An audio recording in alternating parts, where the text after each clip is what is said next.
আসসালামু আলাইকুম ছোট্ট বন্ধুরা, কেমন আছো? তো আবারও নিয়ে চলে এলাম একটা নতুন ভিডিও। তো চলো শুরু করা যাক। ভিডিওটি কিন্তু শেষ পর্যন্ত দেখো।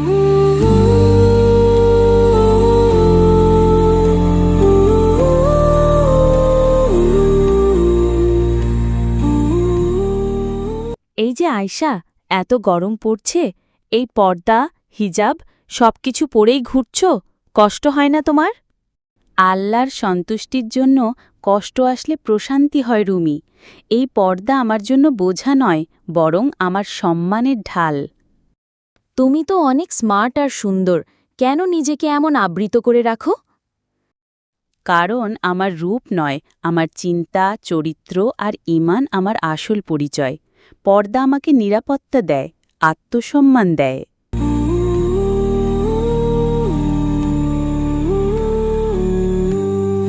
ওয়েল ডান আয়েশা, মুখ ঢাকা রেখেও তুমি এত সুন্দরভাবে উপস্থাপনা করলে, সত্যিই প্রশংসনীয়।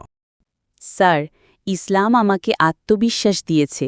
মুখ নয়, আমার শব্দ, চিন্তা আর জ্ঞানই আমার প্রকাশ।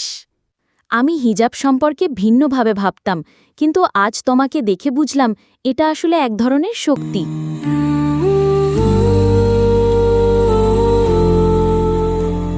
আয়শা, জানো, আমি আজ সত্যিই বলছি, হয়তো এতদিন ভুল ভেবেছি। তুমি যে আত্মবিশ্বাস নিয়ে চলো, সেটা অনুপ্রেরণাদায়ক। রুমি, আল্লাহ যার অন্তর খুলে দেন, তিনি সঠিক পথ দেখান। আমি শুধু আমার দায়িত্ব পালন করছি। তুমি কি আমাকে হিজাব সম্পর্কে কিছু বলবে? আমি হিজাব পড়া শুরু করতে চাই। ইনশাআল্লাহ, আমরা একসাথে আল্লাহর সন্তুষ্টির পথে হাঁটব। আয়েশার মতো নারীরা প্রমাণ করে দেয়, পর্দা কোনো প্রতিবন্ধকতা নয়, বরং আত্মমর্যাদার প্রতীক।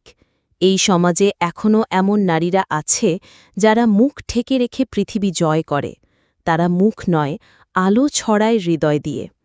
অতএব আসুন আমরা পর্দাহীনভাবে জীবনযাপন করি। আল্লাহ তুমি আমাদের সকলকে পর্দায় থাকার তৌফিক দান করুন, আমিন।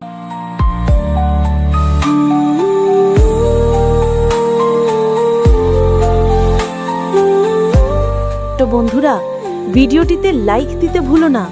আরও নতুন নতুন ইসলামিক ভিডিও দেখার জন্য চ্যানেলটাকে সাবস্ক্রাইব করে রাখো, যাতে করে সবার আগে তুমি দেখতে পাও। ধন্যবাদ।